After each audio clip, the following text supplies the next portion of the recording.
नमस्कार, स्वागत है आपका। आप देख रहे हैं आपका शहर आपकी खबर। मैं हूं आपके साथ संजय यादव। खबर की शुरुआत करते हैं। रीट पेपर लीक को लेकर लगातार विवाद बढ़ता जा रहा। प्रदेश के भीतर रीट पेपर लीक केस पर विधानसभा में आज भी सियासी घमासान जारी रहा और पक्ष विपक्ष अड़े रहे। नतीजा कुछ नहीं निकला और विधानसभा की आज की कार्यवाही कहा जाए कि मजबूर बनकर रह गई। दरअसल विधानसभा में आज प्रश्नकाल के साथ कार्यवाही शुरू हो गई, लेकिन बीजेपी विधायक सवाल पूछने की जगह वेल में आकर नारेबाजी करने लगे। ये लोग सीबीआई जांच की मांग पर अड़े रहे और पहली बार ऐसा हुआ कि बीजेपी विधायकों के सवाल स्पीकर ने खुद सरकार से पूछे। और इतना ही नहीं, पूरक प्रश्न भी स्पीकर ने ही पूछे। विधानसभा में प्रश्नकाल के वक्त निलंबित किए गए विधायकों के अंदर आने पर भी हंगामा खड़ा हो गया और हंगामे में पक्ष विपक्ष के बीच तकरार शुरू हो गई। स्पीकर सीपी जोशी ने इसको लेकर नाराजगी जाहिर की और कहा कि आप जो परंपरा बना रहे उसका इतिहास लिखा जाएगा। संसदीय परंपराओं को तोड़ने का श्रेय आपको जाएगा। और स्पीकर ने कहा कि निलंबित सदस्यों को अंदर लाने का आपको अधिकार नहीं है। नेता प्रतिपक्ष गुलाब चंद कटारिया ने कहा कि सत्ता पक्ष के सदस्यों का व्यवहार उचित नहीं था, लेकिन उन पर कोई कार्रवाई नहीं हुई। स्पीकर ने नेता प्रतिपक्ष, उप नेता प्रतिपक्ष, सचेतक, संसदीय कार्य मंत्री को चैम्बर में बुलाकर बात की, लेकिन गतिरोध खत्म नहीं हुआ। शून्यकाल में भी बीजेपी ने जमकर हंगामा किया। हंगामे के बीच सरकार ने साफ कर दिया कि वो रीट पेपर लीक केस की सीबीआई जांच नहीं करवाएंगे और दूसरी ओर बीजेपी ने साफ कर दिया कि वो अपनी मांग से हटेंगे नहीं। शांति धारीवाल ने कहा कि हम इस मामले पर चर्चा के लिए तैयार हैं, आप जवाब सुनिए, हम आपके भी कारनामे बताएंगे। धारीवाल ने आरोप लगाया कि बीजेपी इसीलिए गतिरोध पैदा कर रही है कि भर्ती नहीं हो सके। बीजेपी ने कहा कि हम चर्चा के लिए तैयार, लेकिन पहले चारों विधायकों का निलंबन रद्द हो, फिर रीट से ही बहस शुरू हो। और हंगामे के बीच ही शून्यकाल हुआ और राज्यपाल के अभिभाषण पर चर्चा हुई। नतीजा ये रहा कि बीजेपी सीबीआई जांच से कम कुछ भी मानने को तैयार नहीं थी, लेकिन सरकार ने अपने तेवर साफ कर दिए और वो सीबीआई जांच नहीं करवाएगी, ये बयान आया। बीजेपी के निलंबित विधायकों के मामले में बवाल के बाद शून्यकाल में एक बार फिर से रीट का सियासी मुद्दा गर्मा गया। नेता प्रतिपक्ष गुलाब चंद कटारिया ने कहा कि रीट में धांधली से लाखों बच्चों का भविष्य अधर में है। ऐसे में नकलची और इस तरीके के गैंग को खत्म करने के लिए सीबीआई की जांच बेहद जरूरी है। इस पर मंत्री धारीवाल ने कहा कि सरकार सदन में चर्चा के लिए तैयार है, लेकिन बीजेपी के लोग ये बताएं कि उन्होंने अपने शासनकाल में परीक्षा में धांधली की जांच सीबीआई से आखिर क्यों नहीं करवाई। राजस्थान में एक ऐसा माफिया गैंग तैयार हो गया है जिसने लाखों बच्चों की जिंदगी के साथ खिलवाड़ करता ही चला जा रहा है। मैं सोचता हूं कि पहले भी कुछ लोगों को गिरफ्तार किया, कुछ लोगों के खिलाफ केस बनाए होंगे। अब की बार भी जो इस प्रकार का केस बना है, मैं केवल आपसे एक इतना निवेदन करना चाहता हूं, अगर मेरी बात कहीं सच आपको लगे तो उस पर विचार करिए।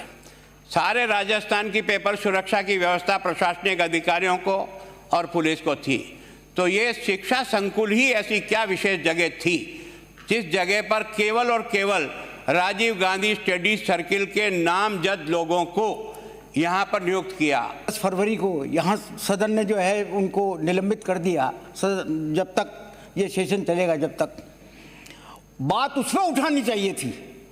अगर इनको डिस्कशन ही करने हैं तो बाकायदा हमारा डिस्कशन करने के लिए हम तैयार हैं। फिर काहे के लिए आप यहाँ पर पेपरबाजी लेकर के आते हो? आइए, मुकाबला करिए, उठाइए बात को, जवाब सुनिए हमारा, कि हम क्या जवाब देते हैं आपका।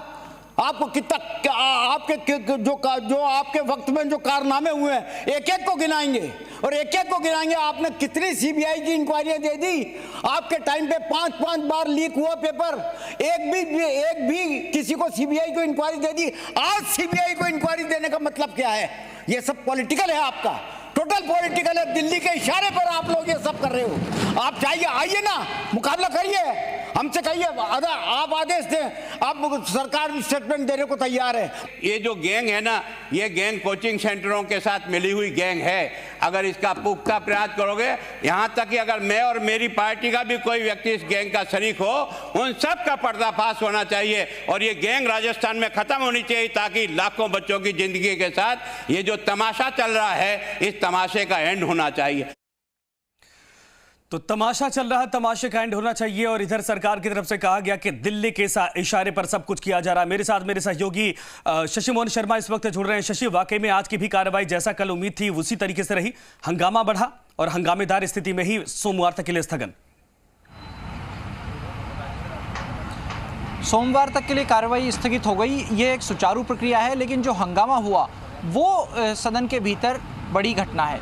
कल का हंगामा भी बड़ी घटना है, लेकिन उसी की कड़ी में आज जो निलंबन बहाली होनी थी 4 विधायकों की, वो निलंबन बहाली नहीं हुई। सदन विधानसभा से देखी जाए तो आज के तौर पर 3 प्रमुख खबरें हैं, जिनमें 2 खबरें सदन के भीतर से आती हैं। एक खबर विधानसभा परिसर से तो है, लेकिन वो सदन के भीतर से नहीं है। वो यह है कि 23 फरवरी को बजट पेश होगा और उसी दिन राज्य सरकार अपना और राजस्थान का पहला कृषि बजट पेश करेगी। खास बात यह है कि कृषि बजट कृषि मंत्री लालचंद कटारिया नहीं, बल्कि मुख्यमंत्री अशोक गहलोत ही पेश करेंगे, क्योंकि वित्त विभाग उन्हीं के पास में है, बजट की सारी व्यवस्थाएं उन्हीं के पास में है। इस नाते मुख्यमंत्री अशोक गहलोत ही राजस्थान का पहला कृषि बजट पेश करेंगे और किसानों के बीच बड़ा मैसेज देने की कोशिश सरकार की तरफ से होगी। जो 2 बड़ी खबरें सदन के भीतर से आई वो यह कि विधायकों का निलंबन आज रद्द नहीं हुआ, सोमवार को उसके ऊपर चर्चा होगी। आज विधानसभा अध्यक्ष के चैम्बर में इस पर बातचीत हुई। प्रतिपक्ष के नेता, उपनेता और सत्ता पक्ष की तरफ से संसदीय कार्य मंत्री और मुख्य सचेतक मौजूद थे। विपक्ष ने कह दिया कि चारों विधायकों का निलंबन बहाल होना चाहिए, क्योंकि कल के वीडियो देखिए, किसने गाली गलौज की थी, किसने बदतमीजी की थी, ऐसे लोगों के ऊपर भी कार्रवाई होनी चाहिए। उनका इशारा सत्ताधारी पार्टी के लोगों की तरफ था, सरकार के मंत्रियों की तरफ था। लेकिन सदन में राजेंद्र राठौड़ पहले कह चुके थे कि उनके पास यानी विपक्ष के पास मेजोरिटी नहीं है, ऐसे में विपक्ष उनका निलंबन नहीं करा सकता, लेकिन कम से कम आसन की तरफ से दुर्व्यवहार करने वालों को प्रताड़ित किया जाना चाहिए। बहरहाल इस पर फैसला सोमवार को होगा, लेकिन रीट पर फैसला लगभग आज ही हो गया है। वो यह दोनों पक्ष अपनी अपनी बात पर अड़िग हैं। स्पीकर की दाईं तरफ बैठने वाले पक्ष ने यानी सत्ता पक्ष ने साफ तौर पर कह दिया है कि वो किसी भी सूरत में सीबीआई से रीट परीक्षा की जांच नहीं कराएगा, सीबीआई को जांच नहीं सौंपी जाएगी। संसदीय कार्य मंत्री ने सदन में कह दिया। इतना ही नहीं, संसदीय कार्य मंत्री ने यह भी कह दिया कि दिल्ली के इशारे पर बीजेपी के विधायक रीट की सीबीआई से जांच कराने की मांग को लेकर के हल्ला कर रहे हैं, हंगामा कर रहे हैं और सदन की कार्रवाई को बाधित कर रहे हैं। दूसरी तरफ विधानसभा अध्यक्ष के बाईं तरफ बैठने वाले पक्ष की तरफ से आवाज आई है कि रीट की सीबीआई जांच से कम पे कुछ भी मंजूर नहीं है, चाहे प्रतिपक्ष के उपनेता राजेंद्र राठौड़ हों, जो अब से थोड़ी देर पहले यहीं पर मीडिया से रूबरू हो रहे थे, या फिर नेता प्रतिपक्ष गुलाबचंद कटारिया, जिन्होंने कह दिया कि वो रीट की जांच सीबीआई से कराने की मांग पर अड़िग रहेंगे। राठौड़ ने तो ये भी कहा कि रीट की चीट है और इसमें अगर कोई बड़े से बड़ा व्यक्ति भी जेल में जाता है तो वो होना चाहिए। सदन के भीतर यही बात गुलाबचंद कटारिया ने कही। उन्होंने हरियाणा का जिक्र किया। उन्होंने कहा कि तब ओम प्रकाश चौटाला इस मामले में मुख्य सूत्रधार थे। गुलाबचंद कटारिया ने यह भी कहा कि अगर कटारिया या बीजेपी का कोई व्यक्ति दोषी है तो उसके साथ भी वही बर्ताव होना चाहिए। अब सवाल यह है कि दोषी कौन है, यह कौन तय करेगा। फिलहाल राज्य सरकार ने एसओजी के पास जिम्मेदारी दे रखी है, एसओजी इसको तय करेगी। लेकिन बीजेपी चाहती है कि रीट की जांच ऐसे स्तर पर हो जो मंत्री स्तर के व्यक्ति को भी बुला सके। पूर्व शिक्षा मंत्री के ऊपर बीजेपी कई बार सवाल उठा चुकी है। हालांकि गोविंद डोटासरा खुद ये कह चुके हैं कि उनके 13 रिश्तेदार इस परीक्षा में बैठे थे और उन 13 रिश्तेदारों बिल्कुल सही आपने कहा शशि, और ऐसा समय कम है, थोड़ा धन्यवाद आपका इस पूरी तमाम जानकारी के लिए। साफ तौर पर यह है कि इस पूरे मामले पर बवाल अब बढ़ता ही जा रहा। दिखना यह है कि क्या